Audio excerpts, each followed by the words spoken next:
Dans les actions de conservation que l'on mène sur les groupes de grands dauphins, on travaille notamment avec les prestataires qui proposent des découvertes sur support nautique du milieu marin. Donc là l'idée c'est de les engager sur des bonnes pratiques, notamment en termes d'approche des grands dauphins. Donc faire en sorte par exemple qu'ils approchent à vitesse limitée des dauphins, qu'ils ne coupent pas leur route, enfin leur trajectoire, que le bateau du prestataire est une trajectoire assez franche pour que les grands dauphins puissent se rendre compte voilà, dans quelle direction va le bateau.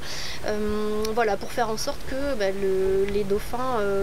ne soient pas perturbés, ne soient pas dérangés et puissent continuer à jouir en fait de cet espace pour vivre tranquillement. On a aussi travaillé avec les goémoniers qui utilisent le peigne norvégien pour récolter les laminaires et pour évaluer en fait le bruit que pourrait émettre cet engin sous l'eau et savoir si il rentrait en concurrence entre guillemets avec les fréquences utilisées par les dauphins pour communiquer entre eux.